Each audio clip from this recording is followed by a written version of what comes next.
AI, No Beef. Seniors Matter by Catherine Oliver.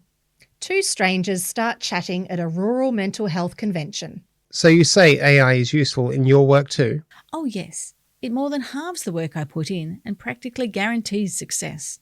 That's impressive. How so? Well, it's great. It interprets the moods of my clients and can even suggest timely interventions. Struth. Must be the advanced model. Must see if I can get one for my cattle. Bob was a farmer. Betty was a psychiatrist. Context is everything in communication. Artificial intelligence, or AI, is dominating headlines at the moment. Until recently, AI belonged to the realm of the geek, the Defence Forces, and government secret agencies. Now it seems to surround us. And there's the rub. My beef is that we are being forced to use it whether we want it or not. But first, what is it? What questions might we ask of it? And in what contexts might we find answers? What is AI? Artificial intelligence is just that. It is artificial, an artefact. This means it is something constructed and made originally by us. It cannot actually think or feel as we do, although it may appear to do so. I think of it as Lego. You can create a new construction from any number of Lego blocks, but no matter how magical it may look, rest assured it will never become alive. In the AI world, the Lego blocks are random bits of information. Like Lego, these blocks can be rearranged and sorted in a myriad of ways by a computer to look like new information. Some aspects of this are good, some bad. The everyday context.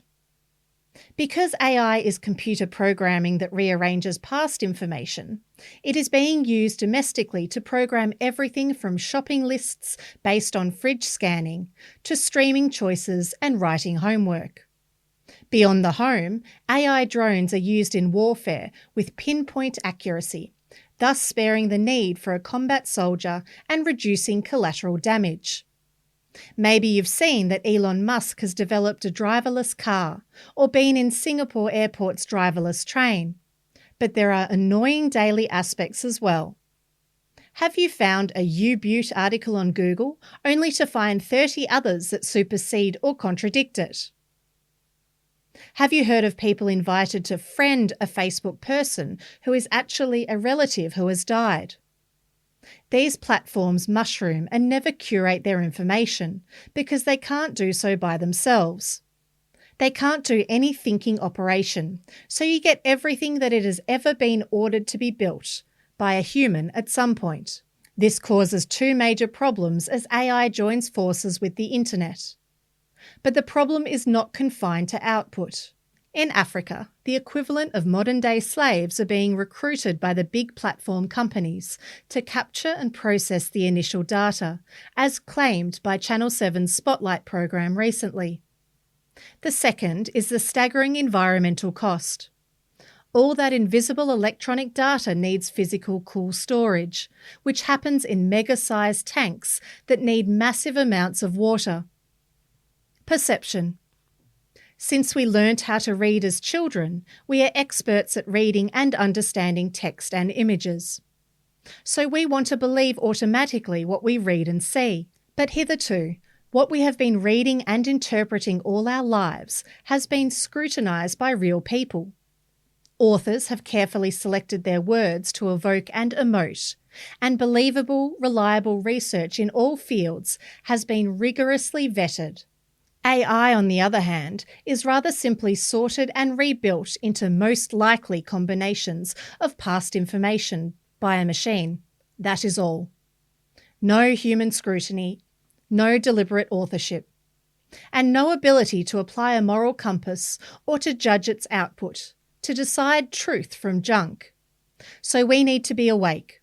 Our perception portcullis must be ready to be lowered when dealing with AI.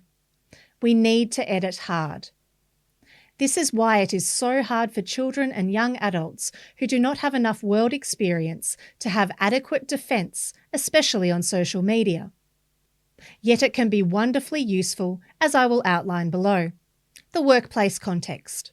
I was a little taken aback when my GP asked recently, "Would you object if I used AI?" But I shouldn't have been, The big difference between everyday junk use on a platform like Google and this doctor was that he directed the request and interpreted the AI report with a professional overlay. He had merely used AI as a tool to do the mundane job of speedily recording and basically sorting my information. AI is a bean counter's dream. It is really good at sorting, counting, and combining. It can also record, transcribe, and write formulaic summaries and reports. All are based on given information.